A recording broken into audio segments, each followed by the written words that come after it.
Good evening, and welcome to the show prep for the rest of the healing community. My name is Bryan Wilton, and I'm glad you're here this evening. There's something wonderful to learn, to see, and to do. Let's discuss marketing, spirituality marketing, because it is an amazing thing. Is Frigga Here, and Freya. here is something that you see every now and again.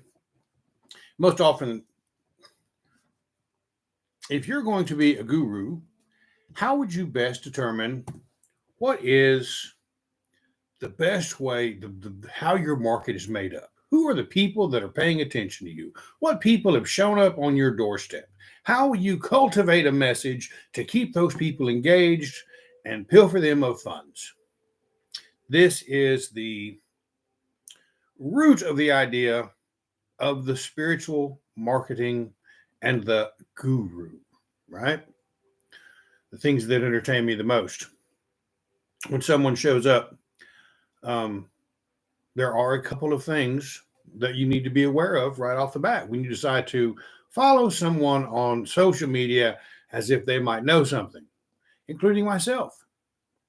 All right. I could be wildly wrong. I could be way off the mark. I count on people to say, hey, Bryan, maybe you should consider this. That's important. That's a part of being a leader, is being able to accept feedback, of being able to listen to someone else when they say, that's not exactly right.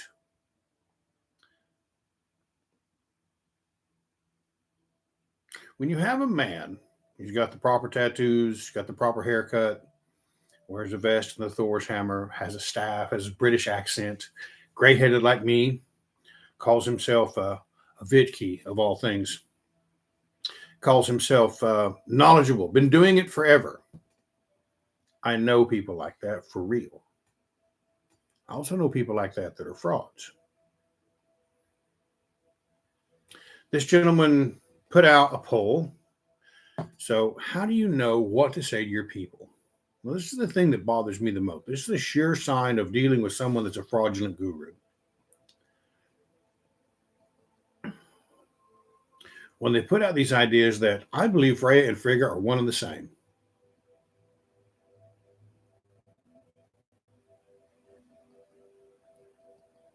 And then he says, well, what do you guys think? Here's a poll, right? So there's elements here that seem to be successful. 69% believe that Freya and Frigga are the same.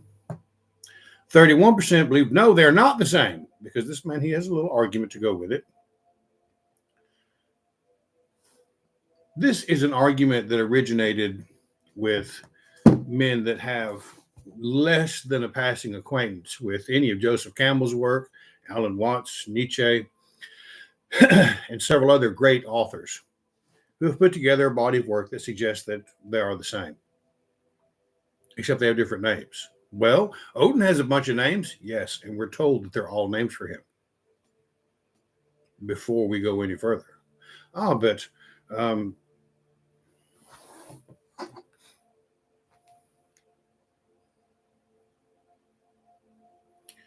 these kind of superficial approaches to spirituality drive me insane.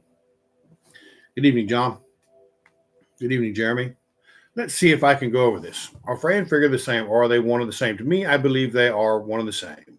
As Freya represents that virago, the one who sleeps with the dwarves, got that wrong, and get the medicine, and she's all to do with Seath, fire, magic, and mysteries, and all of these things which may be seemed taboo by some people, like if you're coming from a Christian perspective. And then you've got the chaste Frigga, who's the wife, mother.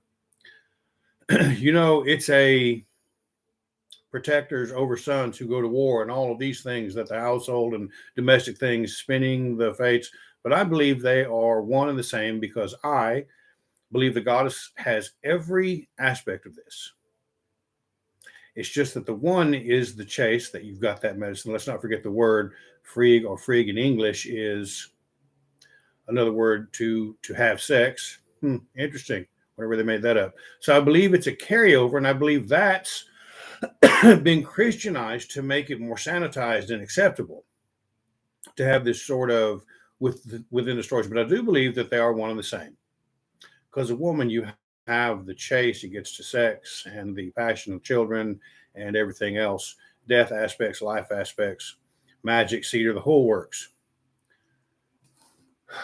When you hear something like that, and you see that kind of nonsense, and then you see him put a poll up to see how right he is with regards to his audience, there's a clear indication here that this is a guru per se, who is, I would safely say, he's making quite a bit of money from this kind of nonsense. He's appropriately dressed. I mean, he's the perfect image of what a guru would be. And yet I find none of the ideas that support the idea of Freya and Frigga to be valid.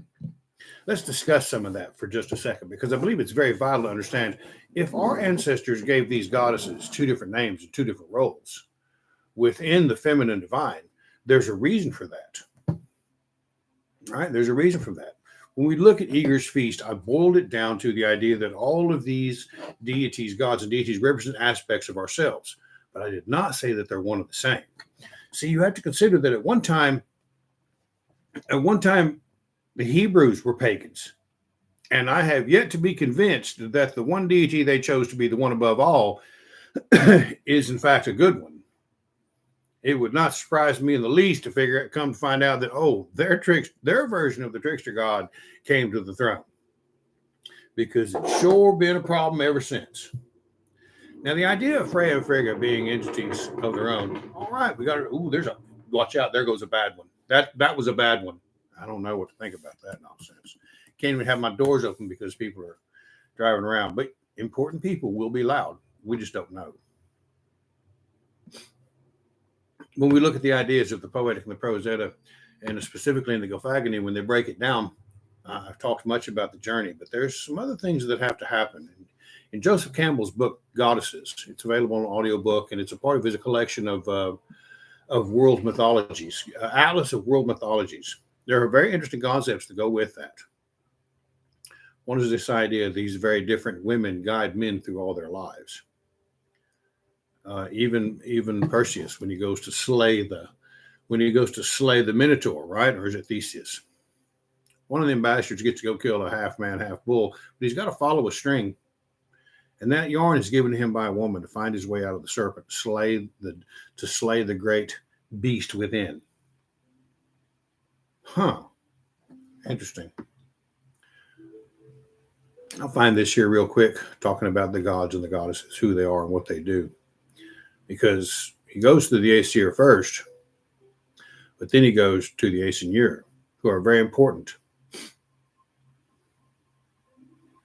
and no less holy. And he covers them all and what they do and how they work.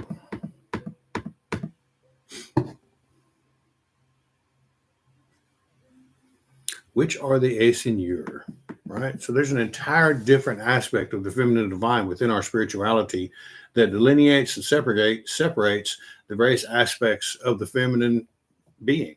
Right now, I'm not a woman, so I don't know that, but I'm halfway intelligent, and I can realize that when somebody splits it down to that many parts, there's a reason for that. And all of them represent the stages of a woman's life. In the exact same way that all of these deities represent the various stages and powers and aspects of a man's life. But to combine them all down to one thing, I hate to admit it, but we have to realize this is one of those very potent, very, very long-lasting poisons of the Abrahamic faiths, that there is just one, that we can boil everything down to one and it'll all be good. We don't have to worry about all the different aspects. All we have to do is worry about one. Perhaps that's the way the human mind has been conditioned to think for the last 2,000 years. Something we need to consider. I mean, it's a very challenging thing to realize all of these different deities do these different things, and every one of them is a part and parcel of who and what we are. That's a hard thing to grab when we're stepping into it, right? But the ancient year, there's really very simple, right? All of these represent different aspects of a woman. Frigg is the foremost. She has that estate which is called Finsalir, and it is most glorious. Finsalir, Finn's Hall. It's out on the Finns where they cut peat for logs, right? The great Finns. something most of us will never see in America. Most of us don't even understand what peat really does, how they use it to make scotch or nothing else. But it is a place. That's where her hall is. The second is Saga. Now the second is Saga. She dwells at Salkvekmer, and that is a great abode. The third is Iris. She is the best physician. The fourth is Gefion. She is a virgin, and they that die maids attend her. Saga. What is said about Saga, right?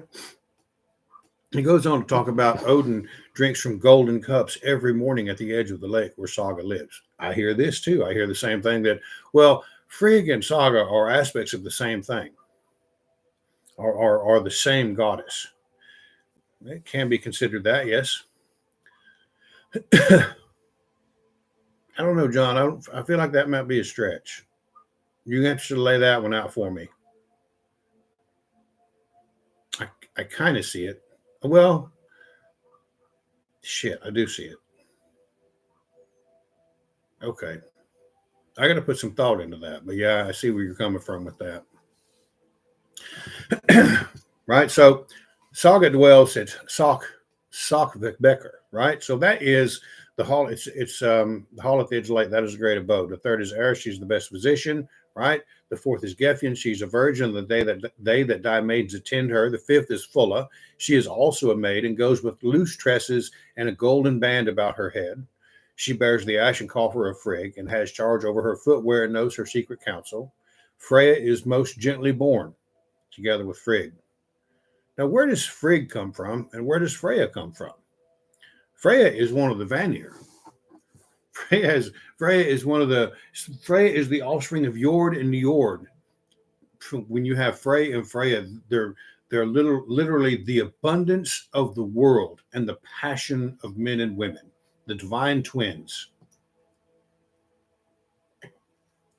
It's very difficult to take the aspects of Frigg, who is of the Aesir, Jotun born, and the wife of Odin, right? The high-minded Aesir, the very cerebral thought processes, the sky gods and the earth gods, and combine them and say, well, they're one and the same.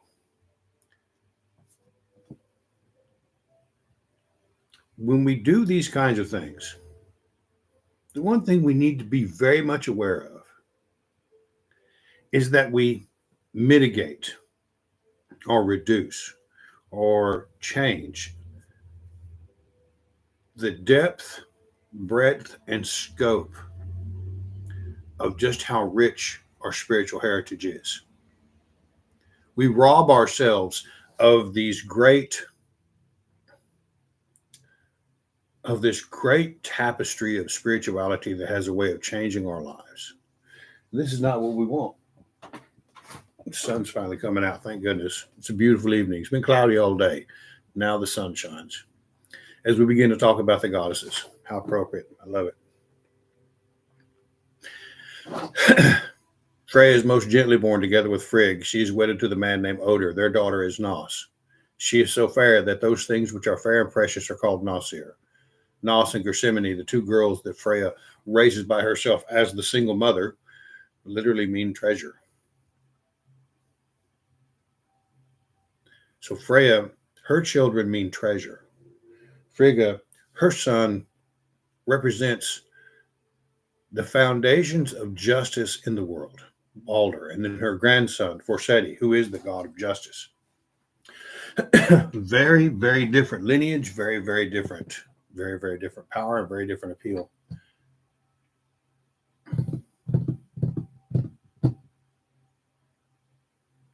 She is called Mardol and Horn, Geffen and Sire. Freya had the necklace for Singamon. So there's 4 names for Freya right there, right? She is called the Lady of the Vanir. Now the 7th is Yof. I need to look up what that means.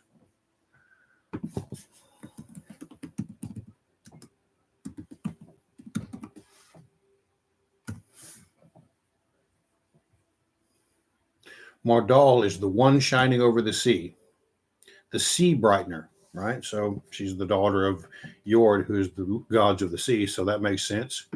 So that's an interesting thing there. Wow, that's important. That is So now we have a correlation between Aphrodite being born of the foam of the sea. How interesting that we have this dual realization that the most powerful aspects of the divine originate from the sea, that being love, the conduit of spiritual energy. I could weep for joy over such a thing.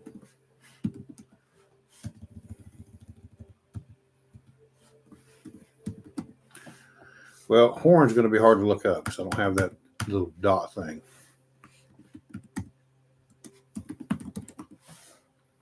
So what does Geffen mean? I won't have it. No, the only one that saw foot to tell me was Mardol. Right? So the Brisingamen gem. More often than not, people talk about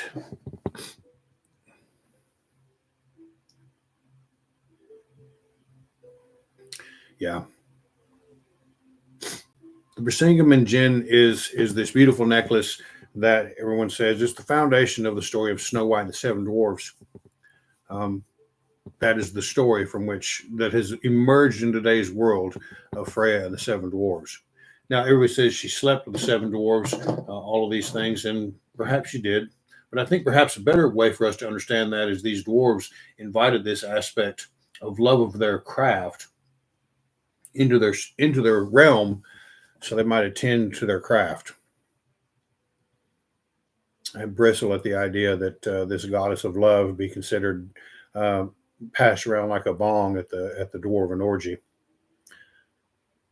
Perhaps that's my perhaps kind of puritanical, I suppose. But I also know that back then there was no cure for syphilis, and you would die if you got it. And there were strict punishments for that kind of behavior amongst the people. Tacitus is pretty clear about all of it. The seventh is Yoffen. She is most diligent in turning the thoughts of men to love, both of women and of men. And from her name, love longing is Yoffni. The eighth is Lofen. She is gracious and kindly to those that call upon her, that she wins all fathers or Frigg's permission for the coming together of mankind in marriage, of women and of men, though it were forbidden before or seemed flatly denied. From her, such permission is called leave. And thus she is also much loved of men. The ninth is Var. She hearkens to the oaths and compacts made between men and women, wherefore she covenants are called vows. She also takes vengeance on those who perjure themselves. The 10th is Vor. She is wise and of searching spirit, so that none may conceal anything from her. It is said that a woman becomes aware of that which she is informed. The 11th is Sin. She keeps the door in the hall and locks it before those who should not go in. She is also set at trials as a defense against such suits as she wishes to refute, a goddess of justice. Thence the expression that sign is set forward. When a man denies, that sin is set forward when a man denies. The 12th is Lean. She is established as a keeper over those men whom Frigg deserves to preserve from any danger. Thence comes the saying that he who escapes leans. Snotra is 13th. She is prudent and gentle of bearing, and from her name a woman or man who is moderate is called Snotra. The 14th is Na. Her Frigg sends on diverse lands on her errand. She has that horse which runs over sky and sea is called Hooftosser. Once when she was riding, certain of the Vanir saw her course from the air, and then one spake, What flieth there, what fareth there, or glideth in the air? She made the answer, I fly not, though I fare, and in the air glide on Hooftosser. Him that Hamskipir gat with Godrotha. From Na's name, which soars high, is said, I can't pronounce that. Sol and Bill are reckoned among the Aesir, but their nature has been told before. And there are others whose office it is to serve in Valhalla, to bear and drink and mind the table service and ale flagons. Thus they are named in the Grimnismal. Yeah, those definitions or their names are here. The names of the Valkyrie. I'll have to find that somewhere else. When we look at that list of goddesses, just like with the men, there are aspects of every woman in every one of those goddesses. We shortchange ourselves and we try to say one. It's actually one and the same. There's one that's left off here though, and that is the sun-facing goddess Hel. And I spoke with a woman one time He was much more experienced and an elder at the time that I was coming in. And this is the center point to when Christianity, when the Christianization of the lore is the creation of the fear of death. There's a real powerful argument to be made for that. But she suggested to me, and I've used it ever since, is that Freya is the sun-facing goddess. It's not side to side, it's the front and the back. The front is the sun-facing goddess at the entrance to the burial mound. The backside is the dark, the mysterious, the worms, the mystery of the rich earth and the deep cave. Where the whole idea for the book, Sun-Facing Goddess, originated from. There's a great argument to be had for that. Although I have seen a lot of academic studies saying that the burial mounds are not always facing the rising sun. Somebody decided to argue the point. When we talk about people who are gurus and all of these things, the aspects of Geffen, the virgin, Eir, the physician, Saga, right? The daughter of Odin, the daughter of Frigg, Geffen, she is a virgin, and they that die maids attend her. What is a wedding but the death of the virgin? Right? To become something more, she becomes something different. She becomes the wife. The virgin is gone. Fulla, she is also a maid and goes with loose tresses and a golden band about her head. She bears the ashen call for a Frigg and has charge over her footgear and knows her secret counsel. Again, another aspect of the daughter. And I think it's most important when we realize that Nanna sent back some very important elements to Frigg and to Fulla when Balder began his journey through Helheim, seated in a high special place, adorned on a golden bench, sitting there with Hel herself. Fulla sent back the homespun garment to Frigg. What does that mean? That, well, basically, whenever some hero begins on the journey, he is wearing the homespun garment of his mother that his mother's made him. That's pretty much all he's got. No one starts out on the journey as wealthy, fully knighted, fully kitted out unless he's a prince. That homespun garment from Frigg is probably a glorious thing indeed. Fulla sends that back to Frigga to let her know that Nanna has taken that role of wife alongside her son. This is a very important thing to notice. And it's also reflected within the Rigsthula. The other thing she sends back is a finger ring. So when the older sister sends back a finger ring, in old days, a daughter would be married and probably sent to some far distant land, never to be seen again, unless there was some great arduous journey undertaken. But she sent back that finger ring. I imagine for most young girls, there's a great deal of fear. I mean, I don't know, but am I woman enough? Will I be a good wife? What if I don't like the man that I marry? What if I can't have children? What if my children? What if this? What if that? All of these things. And the entirety of the feminine in that era was designed to help women become that, to assume these various roles that these goddesses represent. So they would find strength along the way, from one goddess to another goddess to another goddess, to be that goddess of justice, to turn the thoughts of men to love, right? Hopefully he'll pick her, or hopefully he'll pick her. Those kinds of things, or this one is royal born and this one is commoner, those things that are forbidden. And to know that there's a goddess to look over the oaths from a feminine perspective. For a man to look over an oath, there might be some sketchiness involved there, but when a woman's overlooking an oath, it's usually pretty cut and dried, right? And then the woman becomes aware, right? This is the elderly. This is the crone. This is the one who is aware of the things and the patterns that people live in throughout life. All of these great aspects of the feminine journey through life are, as I have a basic surface comprehension of them. Do I have any understanding of them? No. But I do know that if you try to combine them, you're fucking up. But when you try to put out a poll and say, what do you think? It tells me that that guy just figured out how to narrow his message down to, this is the point that I'm going to put forth so I can get the most followers, the most viewers, and make the most money. And perhaps I would be better off if I were to do the same thing and sell out and go with the superficial YouTube, Facebook group, Instagram nonsense that passes for heathenry in a lot of cases. But I can't. That's not how that's ever going to happen here. See, if I thought part of my responsibility as a man is demonstrated most aptly by Frey creating an environment where the woman that he loves is free to become the person that she is. Right? I don't understand that. I don't have to understand that. But I do have the responsibility of being man enough to support all of it. This is no easy challenge.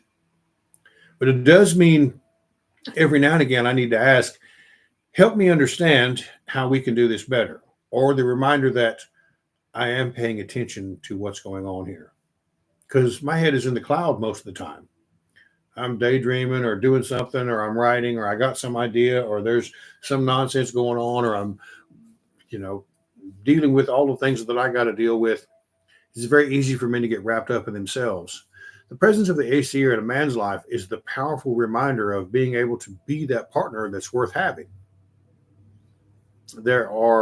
You cannot look through social media without seeing all these negative aspects of relationships in today's world. And there's a great deal of fear that goes with that. There's a great deal of fear with it. Instead of, if I am going to put out a poll to determine what kind of message I'm going to put out there for the most people to follow me, I think that's really a bunch of horseshit. That is the biggest bunch of nonsense I've ever seen. It drives me insane. When I can fully grasp the responsibilities of creating that environment where these goddesses might flourish within the thought processes and the spirituality of my partner, that's an enormous challenge. And there's a great number of men who refuse to live up to that. And then by the same token, those men who are not capable of living up to it, where should a woman turn? She's got to have sisters. She's got to have friends that help her along the way. But she also needs to have her spirituality that she can tap into. These roles of men and women in the ancient world were much different than they are today. We have women today that have to step into this masculine role and it eats their damn lunch. When they begin to be aware of, oh, that's all the stuff that a man has to deal with. Now I'm dealing with it on my own. That's a big deal.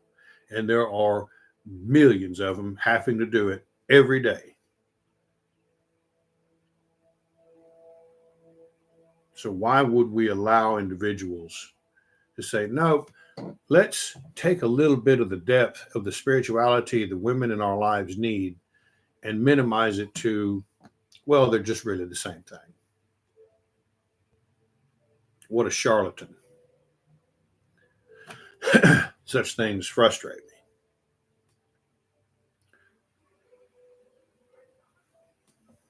It does take two. It absolutely takes two.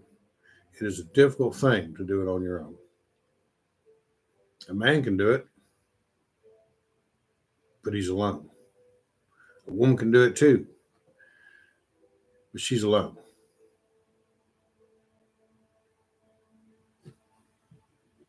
The other day, when I had to visit the doctor for this surgery, it was a doctor's office that overlooked Lake Superior. Really, very, very. The building there just continues to be. It's been under construction. It's been under construction since I've lived up here, right? And I was looking at this building that hundreds of millions of dollars pour through every day. And then you look at the big pharma, and that's exactly right. The big pharma and healthcare in general, and how much money we spend on Medicare, and the all of the money that's spent on healthcare around the world is a staggering sum.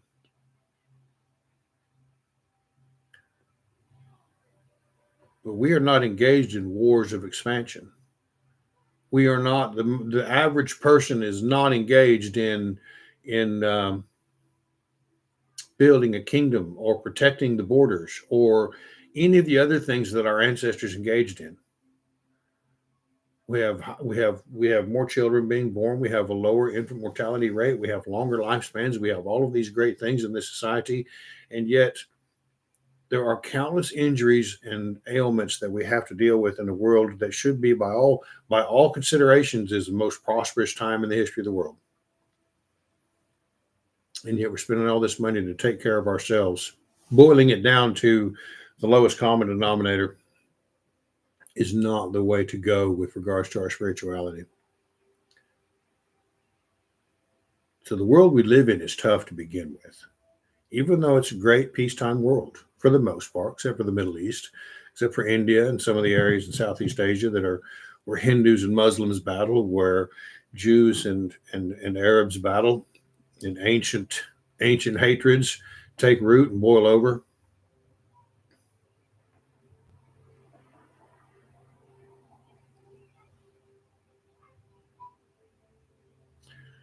I wonder, when I look at those kind of things, it sums it up to me very clearly that the wrong polytheistic deity finally grabbed the reins in those regions of the world. And then here we are trying to recover ours, and we have individuals seeking to lessen the depth with which we might have to attend to the spiritual need of these partners that we seek.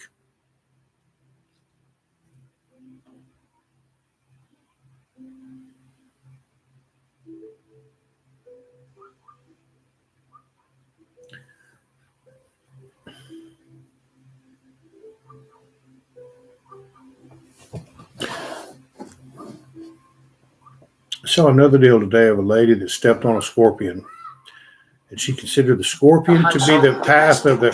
Shut up, guy! You're fucking retarded.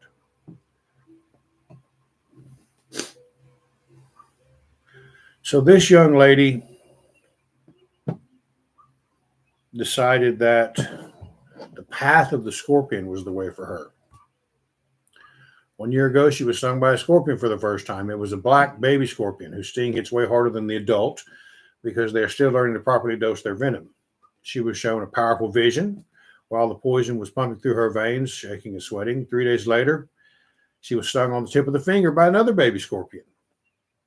She pulled the stinger out but felt nothing. She had alchemized the poison but was slammed to her knees as she received a vision of a giant scorpion's spirit dripping one pearl of luminescent plasmic light into my pineal gland.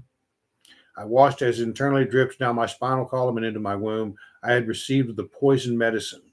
I had received the sting again a few months ago from a big adult, and it throbbed for days. And last night, while I was brushing my teeth, I looked down and see a big scorpion beside my foot.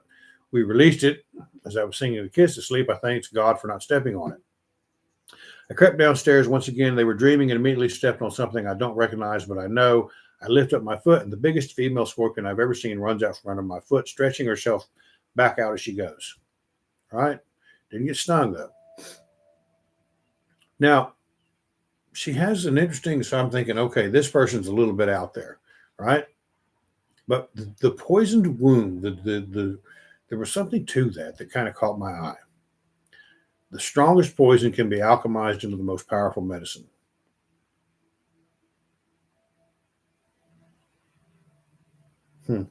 How interesting. How interesting.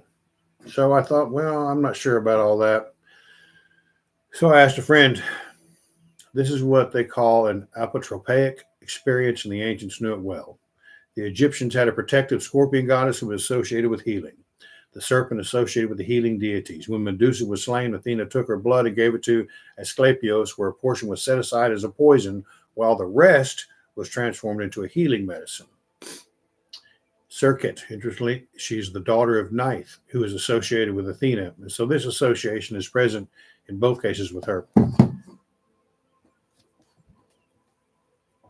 Healing, poison, pain, love, all of these things that are governed by these powerful feminine spiritual deities deserve at least the respect inherent in what we call the divine, and not our weak, addle-minded ideas of, well, I don't really understand all of it. We'll just call them the same and make it easy on us. Yeah, that way. There you go. Be no challenge, be no growth, be no opportunity to try to figure something out. Our ancestors called them something different from different races of divine beings, but you know what? We'll call them one and the same because, well, that makes it easiest for us. That means we don't have to grow. I don't really have to change anything about myself. Or I can go with the lowest common denominator and just actually continue on with my reprehensible sexual morality because, well, Freya slept with the seven dwarves, or she was a joy to evil women, or all of these other things when they say, oh, well, she's really Gullveig. Well, no, she's not that either. All of these things at the bottom of it, right? It's very difficult for me to even talk about it. I see aspects of it in my mother and my sister and my daughter and the woman that I love. But when you get right down to it, I cannot coherently put some of this stuff together without the assistance of a woman, right? So when a man sits here and comes up and says, hey, you know what we'll do? We'll call them all the same because, well, it's academic, because, well, we really, this word means this and this word means that, and all these other great things. How about no? How about no? How dare, what unmitigated gall that we could sit here and say, well, we're going to make it easier on ourselves because I'm not sure. So instead of trying to grow into something, instead of relinquishing an inept ability to try and learn something, I'll just make them one and the same. And we'll call it academic. How dare you? Don't ever begin to amalgate these deities into one thing and rob us of the depth of our spirituality, especially a man. Come on, I know what my role is in this world. It is not to tell a woman how she's supposed to worship those divine beings that are set in the heavens for her guidance. Not by any stretch of the imagination is this to be our role, but to encourage and create an environment where those divine beings are there to be of the most help to the woman who wishes to be a part of that. The great fear of all of that is someday they may look up and realize, I don't love you anymore. I never did. I'm going to get a divorce. I'm taking the kids and half your shit. Yep. Guess what that means? Well, it's always going to be the woman's fault because, well, if you're not going to pay attention to her, sit down so the man behind you has a shot too. Otherwise, get in the game and be the man you're supposed to become, right? I got all these guys just, well, I don't need to settle down. And all these women have done this and they've done that in their past and they're this and they're that. And they've got a high body count and they're at this age and they have a low sexual marketplace value. Thou coward, thou fool. How dare you? You know what that means? It means they've come across men most of their lives who lack the courage, vision, ability, or strength of will to create an environment where they might be safe to be who they are. You know, those things that they all worry about don't show up if you're being the man you're supposed to be, right? That's the great ridiculousness of the entirety of relationships. If you're being who you're supposed to be, these things don't show up. And if they do, that means you've done your best and can walk out of the situation with your head held high. But to sit there and say, I have the authority and I'll take a poll to prove it, that I have the right to change the depth of a feminine spirituality is a farce. The guru, he's a vidki. He is educated and academic and knows these things and has the right haircut and the proper tattoos and understands it and has this wonderful accent, while my big dumb ass has this redneck accent that most people would consider uneducated, unintelligent, perhaps even. Yes, I may stumble over words, but that does not mean that the things that I say are not going to change your life if you'll grab a hold of them and try. How do I know that? Because they've changed mine. And when it comes down to it, if the power of your spirituality doesn't have what it takes to create that home, think about the power. Odin searching for wisdom all the time, sacrificing aspects of himself to go back and be that partner with Frigga, to have a son who's in whose home the fewest baleful wounds lie, and then have a grandson who is the God of justice. Holy shit, a foundational concept of society.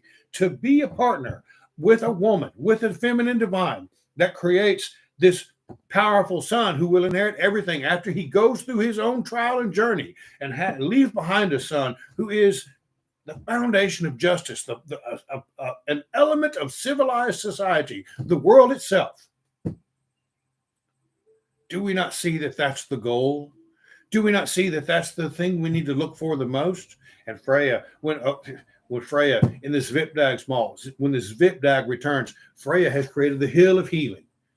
She didn't go out there and become what she created, a place where women who have been injured may come and heal, and they together offer healing to other individuals.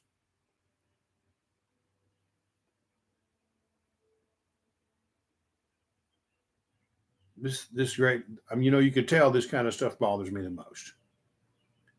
Internet heathens, and I should do better by myself and not get engaged in such things. But the passion with which I have spent looking at this, building my life, helping others build their lives, and sharing this wisdom and knowledge and this ability and this passion and this love for something that pulled me from a homeless man, a fucking homeless man, into what I am today.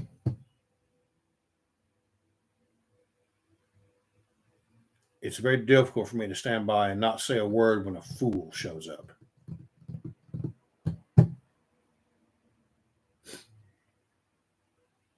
Anyway, that's all I've got for tonight. Tomorrow's Monday. It's going to be a great day. No matter what happens, it's going to be a great day. Think on the depth of your spirituality. Think on all of these wonderful aspects that bring to fruition the most beautiful aspects of life. Okay, I got you, Leroy. It's okay. Each one of these divine beings, masculine and feminine, is as a flowering of an aspect of spring in our lives on a daily basis. If we think of it that way, and our thoughts really do create our reality, can you imagine what you could become? Can you imagine what you would be able to live like? Can you imagine the power of your faith in the toughest of times and in the greatest of times? I think that's how I want to think about it from now on. All right. Tomorrow's Monday. Go out there and enjoy the blessings you are worth. Thank you. Dude, I'm glad you've been along for the journey, Jeremy. I mean, you've been here the whole time. I know, right?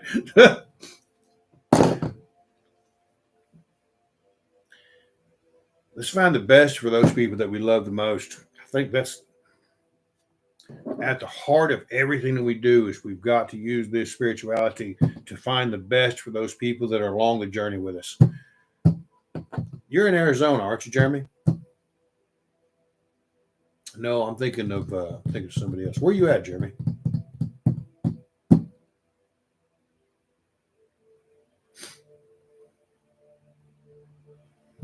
Oh, shit. Shanae's been wanting to go to Washington State for a minute. My dear friend Renee is there, too. Our dear friend Renee is there, too. Yeah, maybe we need to go on tour to Washington. We could go, okay. See that, Shanae? Our summer vacation may be out west. Hell yeah. All right. And exactly right. And John, I looked up prices for trips to England. It's about $11.75 per person round trip. Renee, yes, Renee's awesome. Renee's cookbook. She has a spice she made too that I put on. I put on chicken, and it's phenomenal. I put it on our hamburgers too. Of course, I also mixed a little bit of salsa in the hamburger meat before I make the patties. Whoo, son, come on. You want to talk about some good old food? Yeah, now we're talking, right? That's it right there. I mean, all of this, these ideas that we might visit, that we might sit down and share a drink, that we might have a meal, that we might find someone at the end of the journey to demonstrate hospitality. I consider myself a very blessed man. Yeah, and I take that blessings that they come with responsibilities. This being a part of it. I don't. So anyway, great things to come. Summertime's here. Hope everybody has a wonderful Monday. Enjoy your blessings. Earn your money. Yeah, there you go. Half a loaf. That's exactly right. Leroy is exactly right. With a half a loaf and a half a cup, I won me a friend. See, when you end something with a smile, it's a good thing. Y'all have a good night. Thank you very much.